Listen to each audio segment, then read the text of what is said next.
Que bom ter você aqui com a gente, começando o dia, adorando ao Senhor, buscando a sua face, ouvindo a sua voz e o conhecendo cada vez mais por meio da palavra de Deus. Você está sendo pouco a pouco transformado e tendo a sua mente renovada para que você experimente a boa, perfeita e agradável vontade de Deus. Então, vamos começar com a nossa declaração diária, dizendo que nós estamos prontos para receber a palavra de Deus? Repita após mim. Eu vou ouvir a palavra de Deus. Eu sou o que a Bíblia diz que eu sou. Eu tenho o que a Bíblia diz que eu tenho. Eu posso fazer o que a Bíblia diz que eu posso fazer. Hoje eu serei tocado pela palavra de Deus. Eu audaciosamente confesso que a minha mente está alerta, o meu coração está receptivo e eu nunca mais serei a mesma. Eu estou pronto para receber a incorruptível, indestrutível, sempre viva semente da palavra de Deus. Hoje a minha mente é renovada e transformada pela palavra de Deus e por isso eu nunca mais serei o mesmo. Em nome de Jesus. Amém. O nosso devocional de hoje já vai começar, mas antes eu quero te pedir para se inscrever no nosso canal e ativar as notificações para receber um aviso toda vez que um vídeo novo for lançado. Também não esquece de curtir, compartilhar e comentar esse vídeo, tá bom? Deus te abençoe e vamos começar o nosso devocional. Esdras capítulo 1. O decreto de Ciro. No primeiro ano do reinado de Ciro, rei da Pérsia, a fim de que se cumprisse a palavra do Senhor falada por Jeremias, o Senhor despertou o coração de Ciro, rei da Pérsia, para redigir uma proclamação e divulgá-la em todo o seu reino nestes termos. Assim diz Ciro, rei da Pérsia: O Senhor, o Deus dos céus, deu-me todos os reinos da terra e designou-me para construir um templo para ele em Jerusalém de Judá. Qualquer do seu povo que esteja entre vocês, que o seu Deus esteja com ele e que vá a Jerusalém de Judá reconstruir o templo do Senhor, o Deus de Israel, o Deus que em Jerusalém tem a sua morada. E que todo sobrevivente, seja qual for o lugar em que esteja vivendo, receba dos que ali vivem prata, ouro, bens, animais e ofertas voluntárias para o templo de Deus em Jerusalém. Então, os líderes das famílias de Judá e de Benjamim, como também os sacerdotes e os levitas, todos aqueles cujo coração Deus despertou, dispuseram-se a ir para Jerusalém e a construir o templo do Senhor. Todos os seus vizinhos os ajudaram, trazendo-lhes utensílios de prata e de ouro, bens, animais e presentes valiosos, além de todas as ofertas voluntárias que fizeram. Além disso, o rei Ciro mandou tirar os utensílios pertencentes ao templo do Senhor, os quais Nabucodonosor tinha levado de Jerusalém e colocado no templo do seu Deus. Ciro, rei da Pérsia, ordenou que fossem tirados pelo tesoureiro Mitredate, que os enumerou e os entregou a Sesbazar, governador de Judá. O total foi o seguinte: 30 tigelas de ouro, 1000 tigelas de prata, 29 panelas de prata, 30 bacias de ouro, 410 bacias de prata de qualidade inferior e 1000 outros objetos. Ao todo foram, na verdade, 5.400 utensílios de ouro e de prata. Sesbazar trouxe tudo isso consigo quando os exilados vieram da Babilônia para Jerusalém. Esdras capítulo 2. A lista dos exilados que voltaram. Esta é a lista dos homens da província que Nabucodonosor, rei da Babilônia, tinha levado prisioneiros para a Babilônia. Eles voltaram para Jerusalém e Judá, cada um para sua própria cidade. Vieram na companhia de Zorobabel, Jesua, Neemias, Seraías, Reelaías, Mardoqueu, Bilzan, Mispar, Bigvai, Reum e Baaná. Esta é a lista dos israelitas. Os descendentes de Parós, 2.172, de Cefatias, 372, de Ara, 775, de Paate Moabe, por meio da linhagem de Jesua e Joabe, 2.812, de Elão, 1.254, de Zatu, 945, de Zacai, 760, de Bani, 642, de Bebai, 623, de Asgade, 1222, de Adonicão, 666, de Bigvai, 2056, de Adim, 454, de Ater, por meio de Ezequias, 98, de Bezai, 323, de Jora, 112, de Azum, 223, de Gibar, 95, os da cidade de Belém, 123, de Netofate, 56, de Anatote, 128, de Asmavete, 42, de Kiriate Jearim, Quefira e Beerote, 743, de Ramá e Geba, 621, de Micmas, 122, de Betel e Ai, 223, de Nebo, 52, de Magbis, 156, do outro Elão, 1254, de Arim, 320, de Lode, Adide e Ono, 725, de Jericó, 345, de Senaá, 3630. Os sacerdotes, os descendentes de Jedaías por meio da família de Jesua, 973, de Imer, 1052, de Pazur, 1247, de Arim, 1017. Os levitas, os descendentes de Jesua e de Cadmiel, por meio da linhagem de Odavias, 74. Os cantores, os descendentes de Asaf, 128. Os porteiros do templo, os descendentes de Salum, Ater, Talmon, Acube, Atita e Sobai, 139. Os servidores do templo, os descendentes de Zia, Azufa, Tabaote, Querus, Sia, Padom, Lebana, Agaba, Acube, Agabe, Sanlai, Anã, Gidel, Gaá, Reaías, Rezim, Necoda, Gazão, Uzá, Pazéia, Bezai, Asná, Meunim, Nefuzim, Baquebuque, Acufa, Arur, Baslute, Meida, Arsa, Barcos, Císera, Tamar, Nesias e Atifa. Os descendentes dos servos de Salomão, os descendentes de Sotai, Sorefete, Peruda, Jaala, Darcon, Gidel, Cefatias, Atil, Poquerete, Azebaim e Ami. O total dos servidores do templo e dos descendentes dos servos de Salomão, 392. Os que chegaram das cidades de Tel Melá, Adã e Imer, mas não puderam comprovar que suas famílias descendiam de Israel, foram os seguintes: os descendentes de Delaías, Tobias e Necoda, 652. E entre os sacerdotes, os descendentes de Ebaías, Acós e Barzilai, homem que se casou com uma filha de Barzilai, de Gileade, e que era chamado pelo nome do sogro. Eles examinaram seus registros de família, mas não conseguiram achá-los e foram considerados impuros para o sacerdócio. Por isso, o governador os proibiu de comer alimentos sagrados enquanto não houvesse um sacerdote capaz de consultar Deus por meio do Urim e do Tumim. A totalidade dos que voltaram do exílio atingiu o número de 42.360 homens, além dos seus 7.337 servos e servas.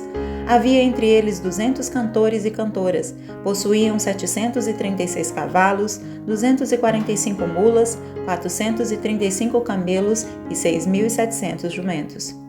Quando chegaram ao templo do Senhor em Jerusalém, alguns dos chefes das famílias deram ofertas voluntárias para a reconstrução do templo de Deus no seu antigo local. De acordo com as suas possibilidades, deram à tesouraria para essa obra 500 quilos de ouro, 3 toneladas de prata e 100 vestes sacerdotais.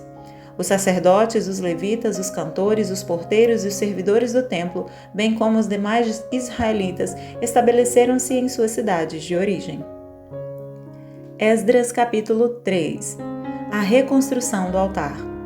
Quando chegou o 7º mês e os israelitas já estavam em suas cidades, o povo se reuniu como um só homem em Jerusalém.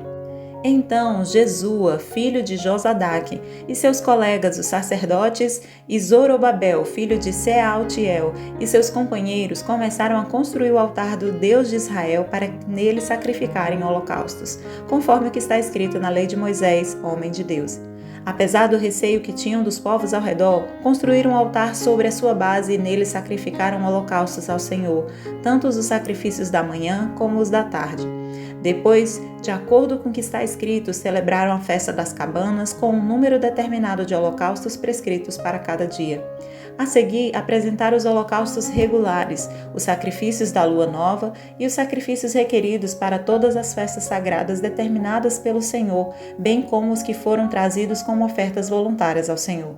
A partir do primeiro dia do 7º mês, começaram a oferecer holocaustos ao Senhor, embora ainda não tivessem sido lançados os alicerces do templo do Senhor.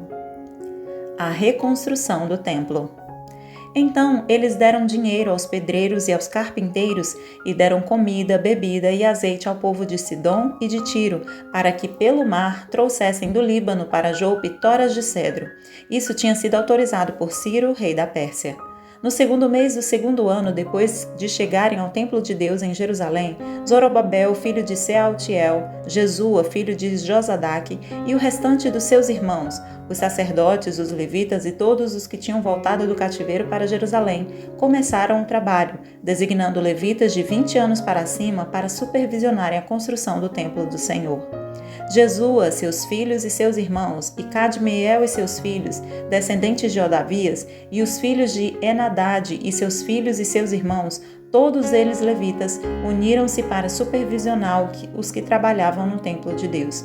Quando os construtores lançaram os alicerces do templo do Senhor, os sacerdotes com suas vestes e suas trombetas, e os levitas, filhos de Asaf, com símbolos, tomaram seus lugares para louvar o Senhor, conforme prescrito por Davi, rei de Israel. Com louvor e ações de graça, cantaram responsivamente ao Senhor. Ele é bom, seu amor a Israel dura para sempre. E todo o povo louvou o Senhor em alta voz, pois haviam sido lançados os alicerces do templo do Senhor. Mas muitos dos sacerdotes, dos levitas e dos chefes das famílias mais velhos, que tinham visto o antigo templo, choraram em alta voz quando viram o lançamento dos alicerces desse templo. Muitos, porém, gritavam de alegria. Não era possível distinguir entre o som dos gritos de alegria e o som do choro, pois o povo fazia enorme barulho, e o som foi ouvido a grande distância. Esdras capítulo 4. A oposição à obra. Quando os inimigos de Judá e de Benjamim souberam que os exilados estavam construindo o templo do Senhor, Deus de Israel, foram falar com Zorobabel e com os chefes das famílias. Vamos ajudá-los nessa obra, porque, como vocês, nós buscamos o Deus de vocês e temos sacrificado a ele desde a época de Esar-Adom, rei da Assíria, que nos trouxe para cá. Contudo, Zorobabel, Jesua e os demais chefes das famílias de Israel responderam: Não compete a vocês a reconstrução do templo de nosso Deus. Somente nós os construiremos para o Senhor, o Deus de Israel, conforme Ciro, o rei da Pérsia, nos ordenou. Então, a gente da região começou a desanimar o povo de Judá e a atemorizá-lo, para que não continuasse a construção. Pagaram alguns funcionários para que se opusessem ao povo e frustrassem o seu plano. E fizeram isso durante todo o reinado de Ciro até o reinado de Dario, reis da Pérsia. A oposição nos reinados de Xerxes e Artaxerxes. No início do reinado de Xerxes, apresentaram uma acusação contra o povo de Judá e de Jerusalém. E nos dias de Artaxerxes, rei da Pérsia, Bislão, Mitredate, Tabeel e o restante dos seus companheiros escreveram uma carta a Artaxerxes. A carta foi escrita em aramaico com caracteres aramaicos. O comandante Reum e o secretário Sinzai escreveram uma carta contra Jerusalém ao rei Artaxerxes.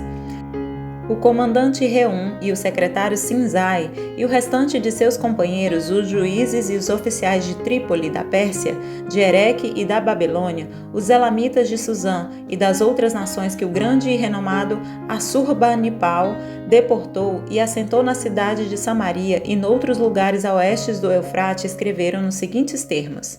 Esta é uma cópia da carta que lhe enviaram. Ao rei Artaxerxes, de seus servos que vivem a oeste do Eufrates. Informamos o rei que os judeus que chegaram a nós da tua parte vieram a Jerusalém e estão reconstruindo aquela cidade rebelde e má. Estão fazendo reparos nos muros e consertando os alicerces. Além disso, é preciso que o rei saiba que se essa cidade for reconstruída e os seus muros reparados, não mais se pagarão impostos, tributos ou taxas, e as rendas do rei sofrerão prejuízo. Agora, visto que estamos a serviço do palácio e não nos é conveniente ver a desonra do rei, nós enviamos esta mensagem ao rei, a fim de que se faça uma pesquisa nos arquivos de seus antecessores. Nesses arquivos, o rei descobrirá e saberá que essa cidade é uma cidade rebelde, problemática para os reis e províncias, um lugar de revoltas desde épocas antigas, motivo pelo qual foi destruída. Informamos ao rei que, se essa cidade for reconstruída e os seus muros reparados, nada sobrará a oeste do Eufrates. O rei enviou-lhes a seguinte resposta: ao comandante Reum, ao secretário Sinzai e aos demais companheiros que vivem em Samaria e em outras partes, a oeste do Eufrates. Saudações de paz. A carta que vocês nos enviaram foi traduzida e lida na minha presença. Sob minhas ordens, fez-se uma pesquisa e descobriu-se que essa cidade tem uma longa história de rebeldia contra os reis e que tem sido um lugar de rebeliões e revoltas. Jerusalém teve reis poderosos que governaram toda a região a oeste do Eufrates, aos quais se pagavam impostos, tributos e taxas. Ordene agora a esses homens que parem a obra, para que essa cidade não seja reconstruída enquanto eu não mandar. Tenham cuidado, não sejam negligentes neste assunto, para que os interesses reais não sofram prejuízo. Lida a cópia da carta do rei Artaxerxes para Reum, para o secretário Sinzai e para os seus companheiros, eles foram depressa a Jerusalém e forçaram os judeus a parar a obra. Assim, a obra do templo de Deus em Jerusalém foi interrompida e ficou parada até o 2º ano do reinado de Dario, rei da Pérsia. 13 de maio. Hoje, o tema da mensagem é o retorno à terra prometida. No dia de hoje, nós começamos a ler o livro de Esdras, que é um livro maravilhoso acerca do poder de Deus e da sua misericórdia em nos dar um novo começo. O livro de Esdras funciona como um lembrete claro de que Deus está no controle dos acontecimentos que acontecem aqui nesta terra. Os judeus viveram cativos na Babilônia por 70 anos. Depois que o rei finalmente permitiu que os israelitas retornassem à terra prometida, Esdras se uniu ao povo para ajudar a restaurar a verdadeira adoração à nação renovada. O compromisso de Esdras em ensinar ao povo a palavra de Deus trouxe renovação da esperança e os exilados experimentaram reavivamento espiritual. A narrativa de Esdras inicia-se com a lista das famílias que voltaram para a Terra Prometida, traçando a linhagem de todos até o passado da história de Israel. Essa relação detalhada ajudou os exilados a restabelecer suas raízes, ao instilar um senso de comunidade e a se focarem na necessidade do trabalho em conjunto para a restauração da terra e do templo. Embora o povo enfrentasse adversidades, o compromisso uns com os outros e com os mandamentos de Deus ocasionou reavivamento religioso, celebração festiva e um programa de reconstrução bem-sucedido. Esdras, que era ao mesmo tempo sacerdote e escriba, um escriba que conhecia muito a lei de Moisés, chegou a Jerusalém trazendo consigo muitos outros exilados. O restante do livro contém o chamado de Esdras para o povo retornar à obediência total à palavra de Deus. A liderança de Esdras forneceu um sólido fundamento para o povo comum, que tinha o desejo de que sua vida fizesse a diferença para Deus. Esdras, além de ouvir e aprender a palavra do Senhor, também se dedicava a compartilhar o que aprendia. O entusiasmo de Esdras por Deus invadia seu viver diário e ajudou a trazer reavivamento à sua nação. A exemplo de Esdras, eu quero te lembrar hoje que você também é um agente de transformação na sua vida e na vida de todas as pessoas que entram em contato com você ou que já ouviram a sua voz. Deus usa você como um canal da presença dele na vida dessas outras pessoas. Que nós possamos ser mais parecidos com Esdras, que além de ouvir a palavra de Deus, retenhamos ela em nosso coração e assim pratiquemos a sua verdade. através da prática da palavra de Deus e também do compartilhamento do conhecimento que temos do Senhor, nós podemos espalhar e gerar avivamento na vida de outras pessoas. Eu te convido agora a se lembrar de que você é canal de Deus na vida de outras pessoas, através daquilo que você compartilha e testifica da sua fé com outras pessoas. Por isso, hoje, fale para alguém sobre o amor de Deus sobre a sua vida, o que Ele tem feito, as maravilhas e milagres que Ele já operou na sua vida, e seja também um agente de transformação e de trazer avivamento para essa geração. Amém? Posso orar por você? Senhor Deus e Pai, neste momento eu te peço que abençoe essa pessoa que está ouvindo este devocional. Senhor, aviva o coração dessa pessoa e coloca a palavra em seus lábios que glorifiquem o teu nome, que fale do teu poder, das maravilhas que o Senhor opera, dos milagres e de todas as bênçãos que o Senhor já derramou na vida dessa pessoa. Que essa pessoa agora que está me ouvindo seja um agente de transformação e de milagres para a glória do teu nome. É isso que eu te peço nesse dia e já te agradeço em nome de Jesus. Amém e amém. Amém, meu querido, amém, minha querida. Que Deus te abençoe, tenha um ótimo dia e até o próximo devocional.